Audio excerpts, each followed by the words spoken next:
अंजली दमनिया यांनी आज एक सूचक ट्विट केलेलं आहे। उद्या सकाळी 11 वाजता त्या पत्रकार परिषद घेणार आहेत आणि या पत्रकार परिषदेनंतर तरी मंत्र्यांचा राजीनामा होऊ शकेल अशी शक्यता त्यांनी व्यक्त केली। आपल्या सोबत आहेत त्या, आपण त्यांची थेट बातचीत करणार आहोत।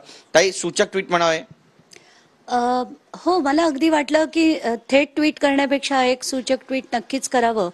आणि मला असं वाटतं की आता हे जे सगळे पुरावे आहेत जे अतिशय धक्कादायक आहेत, हे उद्या जेव्हा जनतेपुढे येतील त्यानंतर नक्कीच मोठा निर्णय घेण्याला जनता आता त्यांना भाग पाडेल, एवढं मात्र नक्कीच आहे। नक्कीच काल देशमुख कुटुंबियांनी नामदेव शास्त्री यांची देखील भेट घेतली आणि आपली भूमिका वैभवीनी सुद्धा त्या ठिकाणी मांडली। नामदेव शास्त्री आता म्हणतात की माझ्या वक्तव्याचा विपर्यास केला गेला।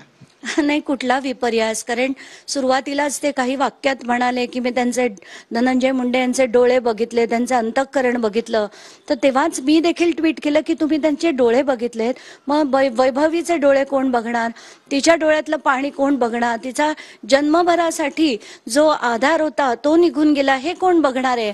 आणि कुठेतरी असं खूप वाईट वाटतं की कोणाचा पाठिंबा द्यायचा आणि फक्त राजकारणासाठी त्यांनी जो दिला धनंजय मुंडे यांना, अतिशय चुकीचं मला वाटलं आणि तसं व्हायला खरं नको होतं। मला वाईट वाटलं ते बघून। नक्कीच बरेचसे पुरावे तुम्ही यापूर्वी सुद्धा डीजींना सादर केलेले आहेत। काय झालं, या सगळ्यांचा तपास सुरू होतोय आणि योग्य पद्धतीने तपास होतोय की त्यांच्यावर देखील दबाव आहे असं वाटतं तुम्हाला? प्रचंड मोठा दबाव सगळ्यांवरच आहे असं मला वाटतंय। म्हणूनच मी हे प्रकरण का लावून धरतीये, कारण जोपर्यंत धनंजय मुंडे यांचा राजीनामा होत नाही तोपर्यंत देशमुख कुटुंबाला न्याय मिळेल असं मला वाटत नाही। आणि हा इतका मोठा हत्याकांड जो महाराष्ट्रात घडलाय त्याच्यात जर देखील न्याय झाला नाही, आणि का तर धनंजय मुंडे हे देवेंद्र फडणवीसांचे अगदी जवळचे मित्र आणि अजित पवार यांच्या पक्षातले त्यांचे जवळचे मित्र, म्हणून जर कारवाई होत नसेल तर या दोघांनाही माझा निरोप आहे आणि ठणठणीत असा निरोप आहे की मित्रता तुम्ही निभवायची नसते। तुम्ही मुख्यमंत्री आहात, तुम्ही उपमुख्यमंत्री आहात आणि एका पक्षाचे अध्यक्ष आहात, आणि जो पण माणूस इतक्या मोठ्या प्रमाणावर भ्रष्टाचार करत असेल, दहशत करत असेल, अख्ख्या लोकांना चिरडून टाकत असेल, अशा माणसाला त्या पदावर राहता कामा नये आणि त्याचा राजीनामा घेतला पाहिजे। नक्कीच ताई, तुम्ही राजीनाम्याची मागणी करताय, पण त्या ठिकाणी धनंजय मुंडे यांनी पण आपली भूमिका मांडली आहे आणि ते म्हणतात की माझा राजीनामा महत्त्वाचा आहे की देशमुख कुटुंबियांना न्याय मिळणं महत्त्वाचं आहे? आम्ही तर म्हणतोय देशमुख कुटुंबाला न्याय मिळवून देण्यासाठीच यांचा राजीनामा गरजेचा आहे, कारण ते तिथे पदावर असेपर्यंत न्याय होणार नाही याची मला खात्री आहे। जिल्हाधिकारी आता ऍक्शन मोड मध्ये आले असं म्हणावं बीडमध्ये, कारण 183 जणांचे जे बंदुकीचे परवाने होते ते आता रद्द केले, 127 जणांचे आणखी रद्द होणार अशी कारवाई होते अशी माहिती समजते। 300 जणांकडे जर रद्द केले तरी पण 1000 जणांकडे अधिकृत परवाने राहतात ना।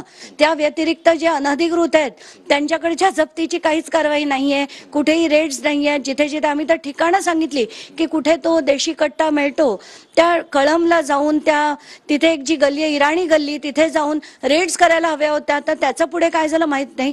ते सगळं बाजूला राहू द्या, दहशत मोठ्या प्रमाणावर आज देखील आहे। आज देखील अवादाचे कर्मचारी एका शेतकऱ्याच्या घरी जाऊन त्याला धमकवताना काल व्हिडिओ माझ्याकडे आला आहे। मी त्यांना सांगितलं की तुम्ही एसपींकडे जा आणि कंप्लेंट दाखल करा, केली नाही तर मला फोन करा।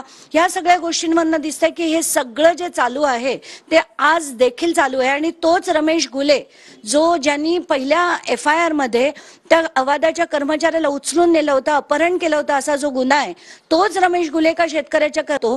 पण म्हणून मी म्हटलं की आता जोपर्यंत SP सगळी कारवाई करत नाही आणि ती होणार नाही असं मला दिसतंय। नक्कीच, पण एक महत्त्वाचं यामधलं असं पण वाटतंय की गुन्हे दाखल असतानाही हे शस्त्र परवाने रद्द केले गेले नव्हते। हो ना, आणि एवढ्यांचे केले गेले नव्हते। आता ही काही दिरंगाई म्हणायची का? ह्याला सुद्धा खरं तर सह आरोपी पोलिसांना करावं, कारण ह्या सगळ्या गोष्टी असताना आणि आम्ही दाखवल्या त्या कायद्याने की 1281 परवाने आहेत, त्याच्यातले इतक्या लोकांवर इतके गुन्हे आहेत आणि तरी सुद्धा त्यांना परवाना दिलाय। आणि त्याच्यासाठी मला SP ना भेटायला लागलं, ADG ना भेटायला लागलं, DG ना भेटायला लागलं, मुख्यमंत्री उपमुख्यमंत्री सगळ्यांना भेटल्यानंतर कारवाई होते।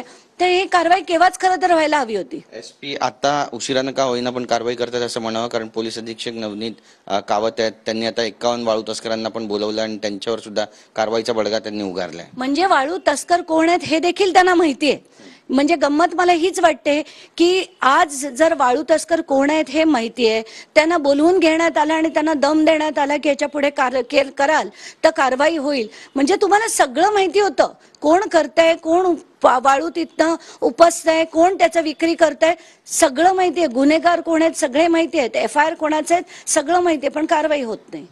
बरं, येवल्यामध्ये भुजबळांनी पण सांगितलं की बीडमध्ये काय चाललंय सगळ्या महाराष्ट्राला माहिती आहे, त्यामुळे बीडमध्ये असे प्रकार होऊ नये असं म्हणत त्यांनी तिथल्या अधीक्षकांची कान उघडणी केली. या घटनेकडे नेमकं कसं पाहतात? नाही, मला भुजबळांबद्दल काहीच म्हणायचं नाही. ते बहुतेक वाट बघत असतील की धनंजय मुंडेंची खुर्ची गेली तर मला ती मंत्रीपद मिळेल, तर त्यांच्याबद्दल मला काहीच बोलायचं